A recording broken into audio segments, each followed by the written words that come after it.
Hello students, तुम सब कैसे हो। आज हम अपने डिस्कशन टॉपिक में जो आपके टोटल 4 यूनिट्स हैं, 4 यूनिट्स में जो थर्ड यूनिट का टॉपिक जो फूड क्रॉप्स के बारे में डिस्कस करेंगे। जैसे कि आपको पता ही है, इंडिया की जो मेजर फूड क्रॉप्स हैं that are rice and wheat. और लेकिन हम जो राइस है उसको हम डिटेल में पढ़ेंगे और उसके बारे में डिस्कस करेंगे। Yes, welcome again. आज हम करेंगे राइस के बारे में। कल मैंने जो तुम्हें टॉपिक डिस्कस किया था that was related to plantation crops, चाय। लेकिन आपके जो मेजर फूड क्रॉप्स हैं that is rice and wheat in your syllabus. तो सबसे पहले हम राइस के बारे में करेंगे। आप ध्यान से स्क्रीन देखना, थोड़ा सा लाइट है लेकिन आप सुनेंगे आपको समझ आ जाएगा। ठीक है। Mainly there are two major food crops, rice and wheat, which are in your syllabus. And today we will discuss the very first, rice, चावल।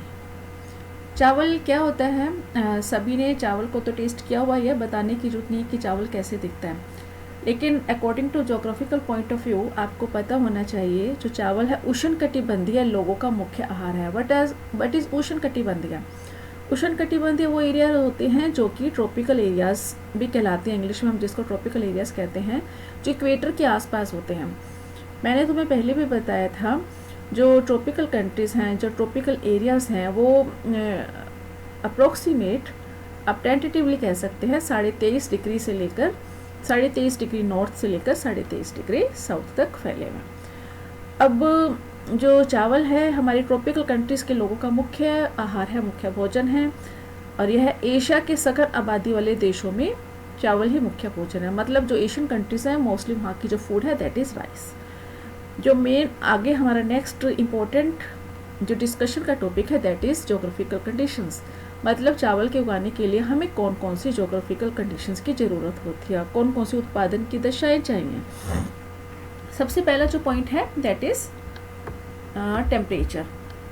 इसको जब हम उगाते हैं तो हमें 27 डिग्री एवरेज टेम्परेचर की ज़रूरत होती है। लेकिन आपको पता होना चाहिए ग्रोइंग टाइम 21 डिग्री सेल्सियस होता चाहिए, सॉरी बोते समय sowing period, and during growing time it should be 27 degree और पकते समय 24 डिग्री। तो एवरेज आपका 27 डिग्री तापमान हो गया चावल के लिए, इसकी ग्रोथ के लिए। सेकंड जो पॉइंट है दैट इज़ चावल को प्रचुर मात्रा में प्रकाश की ज़रूरत होती है। प्रकाश मीन्स लाइट। जो तेज़ हवा चलती है, जो पाला पड़ता है, क्लाउडी स्काई है, वो चावल के लिए डेंजरस है, हानिकारक है, इसकी क्रॉप को वो ख़राब कर सकता है। थर्ड इज़ द पॉइंट, चावल के लिए हमें 150 से लेकर 200 सेंटीमीटर तक वार्षिक वर्षा की ज़रूरत होती है। Annual rainfall is 150 to 200 centimetre.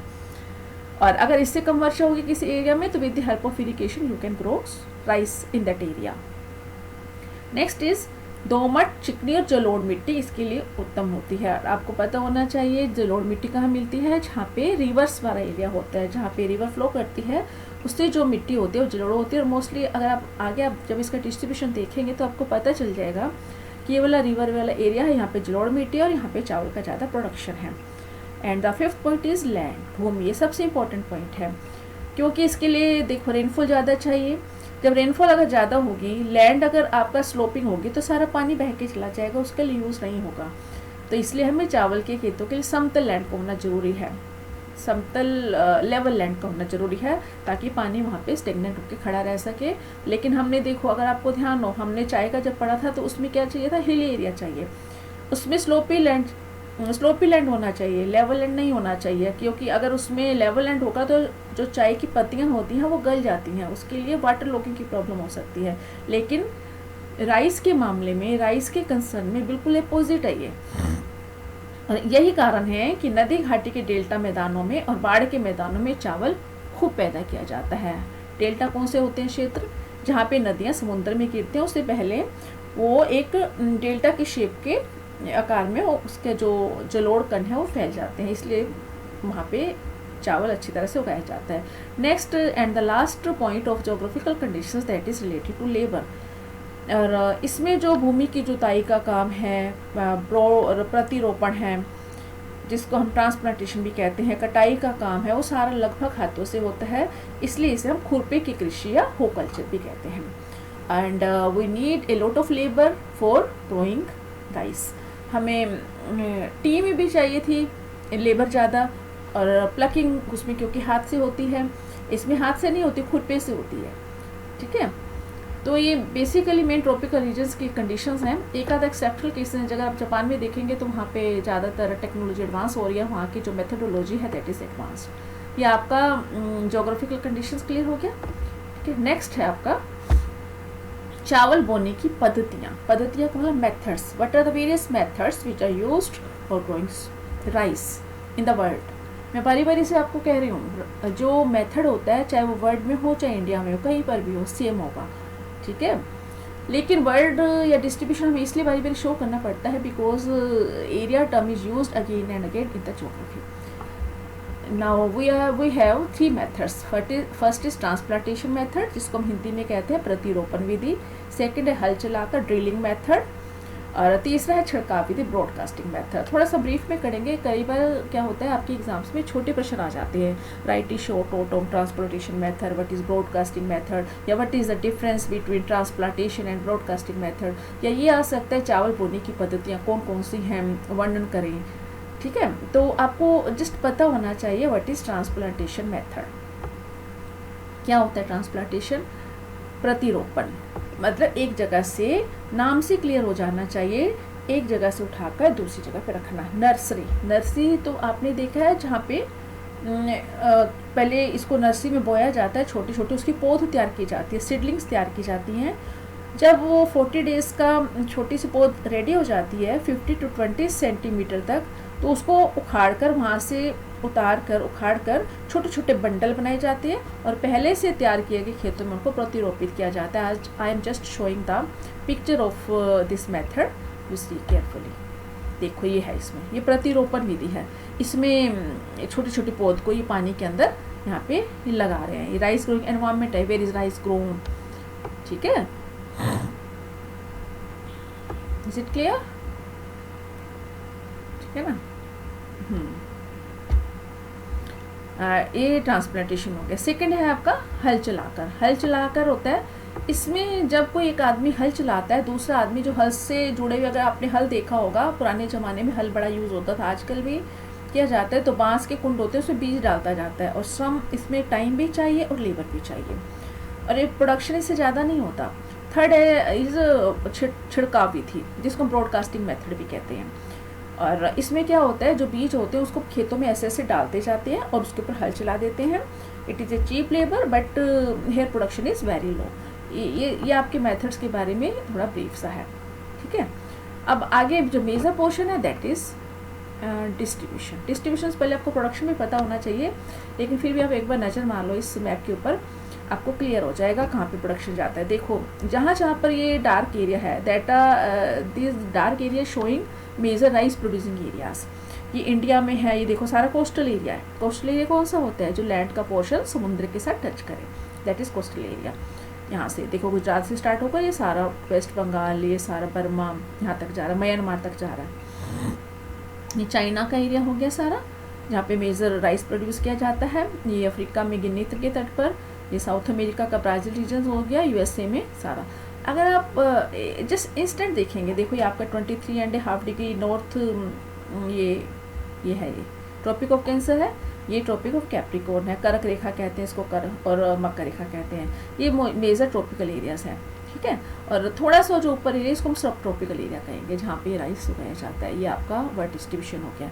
बच्चे आप स्टेंसिल यूज़ कर सकते हैं पेपर में, इस मैप को आप शो भी कर सकते हैं with the help of pen, ठीक है। ये अगर मैं इसको आपको क्लियर हो रहा होगा, अगर नहीं क्लियर हो रहा तो मैं आपको तुम्हें दोबारा भी बता सकती हूँ। देखो ये सारा दिस वन, ये सारा एरिया, दिस वन किडनी का एरिया, ये सारा हमारा इंडिया का एरिया हो गया, ये चाइना का हो गया, देखो ये सारा मलेशिया एंड दिस वन, और आपका ये सारा ब्राज़ील हो गया, छोटा सा अमेरिका का हो गया। इंस्टेंट लुक अगर आप देखेंगे आपको क्लियर हो जाएगा मेजर, ये इंडेक्स है। जब भी आप मैप बनाएंगे इंडेक्स आपको मस्ट है, अगर आप इंडेक्स बनाएंगे आपका सारा मैप इनकम्प्लीट है, ठीक है। और जहाँ तक राइस की डिस्ट्रीब्यूशन का सवाल है, सबसे पहले जो डिस्ट्रीब्यूशन में या प्रोडक्शन में हमारे वर्ल्ड में नंबर 1 पर आता है चाइना है। चाइना में टोटल वर्ल्ड का 36% जो राइस है प्रोड्यूस किया जाता है, ठीक है। ये देखो 36%, पूरे वर्ल्ड का 36% चाइना में प्रोड्यूस किया जाता है। और मेनली जो 4 एरियाज़ हैं, फर्स्ट है जेजवान बेसिन, सेकंड है हवांगो नदी में निचला बेसिन, तीसरा है डेल्टाई क्षेत्र और फोर्थ है दक्षिणी पूर्वी समुद्र तटीय मैदान। ये जो 4 एरियाज़ हैं जहाँ पे चाइना में सबसे ज़्यादा राइस का प्रोडक्शन किया जाता है। अगर हम परसेंटेज वाइज देखते हैं, ये जो पाई डायग्राम आपका बना हुआ है, ठीक है, ये जो पाई डायग्राम है, पाई डायग्राम में अगर आप देखेंगे चाइना में देखो 30.7% है, इसको आप 31% भी नोट कर सकते हैं। इंडिया में 22% है, इंडोनेशिया में 8% हो गया, बांग्लादेश में 6.6 है, वियतनाम में 5.4 एंड अदर्स जो कंट्रीज़ हैं इसमें जापान आ जाएगा, कोरिया आ जाएगा, वो 17.6 है। तो चाइना क्या है, वर्ल्ड में नंबर 1 पर है। कितना प्रोडक्शन होता है, 36%। कौन कौन से एरियाज़ हैं, ये 4 एरियाज़ हैं। और यहाँ पर आगे है, इसको हम रब कर देंगे, दिस वन, ठीक है। और इसे हम जो इसी कारण दक्षिणी चीन को चावल का कटोरा, राइस बाउल भी कहा जाता है, ठीक है। अब मैं चाइना की कुछ सीन्स दिखाती हूँ आपको। ये देखो, ये सारे चाइना में राइस हैं, ये सारा चाइना की राइस है, ये कैसे ग्रो कर रहे हैं। आगे मैं नीचे तक लेकर जाती हूँ थोड़ा सा, ताकि तुम्हारे माइंड में इम्प्रिंट रहे। ये सारे राइस के कैप्चर्स हैं। डिफरेंट वेराइटीज़ ऑफ राइस है। ये नॉन बासमती राइस है, ये प्लास्टिक राइस फ्रॉम चाइना है। तुमने सुना होगा चाइना प्लास्टिक की राइस बनाकर भेजता है। ये चाइना राइस बाउल है जो फेमस है। ये देखो इसमें कैसे ये मेथड्स कैसे यूज़ कर रहे हैं, ट्रांसप्लांटिंग मेथड है ये, कैसे एक जगह से पौध उठाकर दूसरी जगह पे लगा रहे हैं। इसके बाद देखो ये यहाँ पे भी सेम मेथडोलॉजी यूज़ कर रहे हैं। ये राइस आफ्टर मतलब निकालने के बाद है, ये राइस के पौध है। इसके बाद आगे मैं दिखाती हूँ पूरा। ये देखो पानी खड़ा हुआ है, इसके अंदर राइस के पौध लगी हुई है और ये पूरे खेत हैं। आपने रियल में भी देखे होंगे, जो बच्चे रूरल एरिया से आते हैं उनको पता होगा कि चावल के खेत कैसे दिखाई देते हैं। ये सारा ऐसा है, सब ने देखा होगा मोस्टली। ये जस्ट चाइना के मैं वैसे आपको एग्जाम्पल दिखा रही हूँ। देखो कैसे इसमें हो रही है। ये सारी क्रॉप है, पैडी क्रॉप कहते हैं जिसको हम, सब ध्यान दो इधर। ये कैसे इसकी हार्वेस्टिंग हो रही है, ये देखो इसीलिए एरिया में भी होता है यहाँ पर। इसमें आगे देखो ये चाइनीज़ फ्राइड राइस बने हुए हैं। इसमें आपको फ्राइड राइस बनाने की ज़रूरत नहीं है, जस्ट ये पिक्चर्स हैं, मैं तुम्हें इसलिए दिखा रही तो ताकि तुम्हारे माइंड में रहे कि China is number 1 in the production of rice in the world, ठीक है। आगे देखो fake rice, be careful, don't write, ये लिख मत देना एग्जाम्स में। आगे देखो ये राइस, मेरा आपको दिखाने का ही पर्पज़ है कि राइस के जो खेत हैं वो कैसे दिखते हैं। उसका जो ये है मेन एक्चुअल जो सीन है, इसकी जो मेथडोलॉजी कौन सी है, इस टाइप से दिख रहे हैं सारा, ठीक है। वेराइटीज़ ऑफ राइस हैं, देखो कितने सारी वेराइटीज़ हैं। और ये चाइना का जो मेन एरिया, ये मैप है, इस एरिया में होता है सारा राइस। और दिखाएं आपको आगे देखो ये सारा आगे नीट नहीं है, आई डोंट थिंक सो आगे कुछ करने की ज़रूरत है। पर ये हार्वेस्टिंग हो रही है राइस की, देखो ऊपर से जब बड़ा हो गया तो नीचे से कट कर रहे हैं, इसको हम हार्वेस्टिंग कहते हैं। हार्वेस्टिंग हो गया, ठीक है। और ये ब्रॉडकास्टिंग हो गया, मतलब ये सोइंग है और वो हार्वेस्टिंग है। ये सारा इसमें हो गया, ये हो गया। तो इसके बाद हम जाते हैं इंडिया की तरफ। भारत में पूरे वर्ल्ड का 22% राइस प्रोड्यूस किया जाता है और चाइना के बाद इंडिया में जो सेकंड नंबर पे है ये, ठीक है। नेक्स्ट है आपका, इसमें जो मेन प्रोड्यूसिंग एरियाज़ हैं, वेस्ट बंगाल है, उत्तर प्रदेश है, आंध्र प्रदेश है, तमिलनाडु, बिहार और आसाम है। इंडिया का भी आपको सीन दिखा देते हैं, rice growing regions in India. ये देखो ये सारा ये रीजन्स है। मोस्टली अगर आप देखेंगे जो टॉप 10 प्रोड्यूसिंग स्टेट्स हमारे इंडिया में, ये जो मैप है 2011-12 का है, ये देखो इस साइड है। क्या तुमने सोचा है, क्या तुम सोच सकते हो या तुम्हें से कोई आइडिया लगा सकता है ये सारे इस एरियाज में क्यों है? Because this is a coastal areas. और जो रिवर है, रिवर यहाँ पे जो रिवर है वो यहाँ गिर रही है, ये गंगा रिवर इधर गिर रही है, यमुना रिवर इधर गिर रही है, यहाँ पे डेल्टा बनाते हैं, डेल्टाई क्षेत्र हैं। डेल्टाई क्षेत्र होने से वहाँ की जो सोयल है दैट इज़ एलुवियल, जो कि राइस के ग्रो के लिए काफ़ी ज़्यादा अच्छी है, ठीक है। ये सारा रीजन्स है, मतलब सिर्फ एक फैक्टर नहीं काम करता है इसमें राइस के ग्रोइंग के लिए कि पानी चाहिए, पानी के साथ साथ आपको सोइल भी चाहिए, लैंड भी चाहिए, ये सारी चीज़ें होती हैं। ये सारा इंडिया के पोर्शन ये सारे हैं मेजर। कौन कौन से एरियाज़ हो जाए उसमें, यूपी का हो गया, वेस्ट बंगाल का हो गया, इधर पंजाब का हो गया, ये सारा एरियाज़ हो गया। ठीक है, नेक्स्ट है आपका इसमें इंडोनेशिया। इंडोनेशिया क्या है, third major rice producing country है और ये टोटल 8% प्रोड्यूस करता है। यहाँ पर उपजाऊ मिट्टी है, जो ग्रोइंग पीरियड है दैट इज़ लॉन्ग, और चावल की खेती के लिए यहाँ पे फेवरेबल कंडीशंस पाई जाती हैं। जावा सुमात्रा यहाँ पे चावल के प्रमुख उत्पादक क्षेत्र हैं। इसके बाद नेक्स्ट है बांग्लादेश। और बांग्लादेश जो है राइस का जो चौथा सबसे बड़ा उत्पादक देश है और यहाँ पे 5% राइस प्रोड्यूस किया जाता है। बांग्लादेश की पोजीशन अगर आपने देखनी हो मैप के ऊपर तो मैं एक बार फिर से दिखा देती हूँ। ये देखो, ये हमारा इंडिया है, ये है बांग्लादेश। ठीक है, मैप के ऊपर ये सारा बांग्लादेश, मैं इसको मार्क भी कर रही हूँ, जस्ट ध्यान से देखो तुम। ये रेड वाला पोर्शन, रेड वाला पूरा नहीं है, just this one region is Bangladesh for memory, ताकि आपको याद रहे कि हाँ बांग्लादेश में भी राइस होता है, इसलिए मैं नहीं दिखाया है, मैं बारी बारी से ही कह रही हूँ तुम्हें। ठीक है,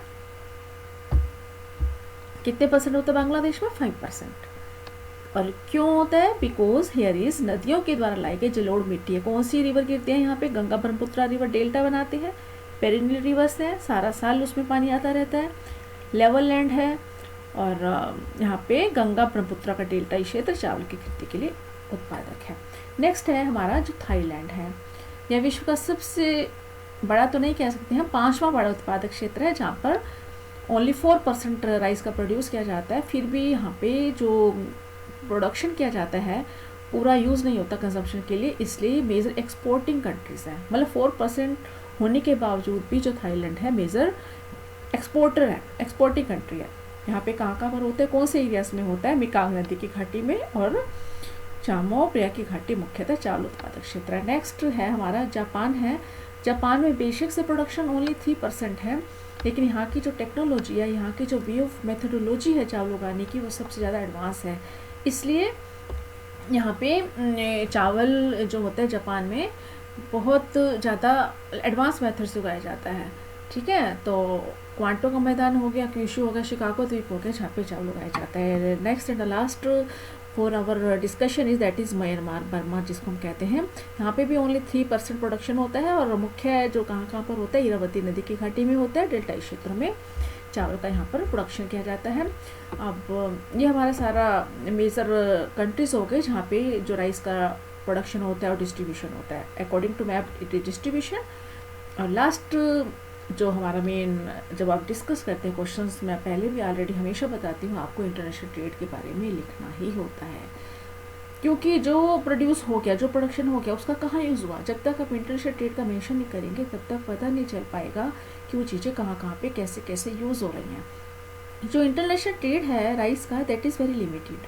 क्यों लिमिटेड है, क्योंकि जो चावल जहाँ पे उत्पादित किया जाता है वहाँ पे जो मतलब जितना राइस प्रोड्यूस किया जाता है उसका सिर्फ 4% ही इंटरनेशनल ट्रेड में जाता है, मार्केट में जाता है। क्यों जाता है, क्योंकि मेनली फूड यही है, जैसे फूड आइटम ही जैसे चावल है, चावल को लोग खाने के रूप में प्रयोग किए जाते हैं। अगर आप साउथ इंडिया में जाएंगे, अगर राइस वहाँ पे जितना प्रोड्यूस किया सारा वो कंजम्पशन हो जाता है वहाँ के लिए।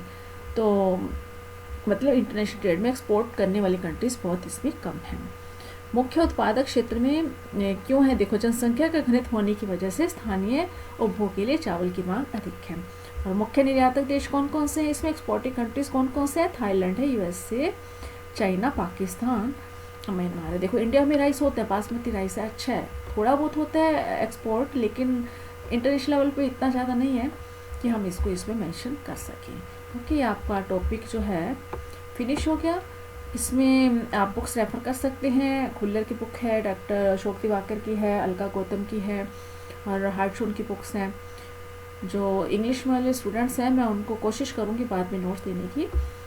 ठीक है, अभी हिंदी मीडियम वाले स्टूडेंट्स हैं, आपका जो पेपर में है जस्ट इतना ही आपको लिखना है, इससे ज़्यादा लिखने की ज़रूरत नहीं है, लेकिन फिर भी कोई एक पॉइंट अगर आप अपनी तरफ से ऐड कर सकते हैं तो आप इसमें कर दीजिए। Okay, thank you.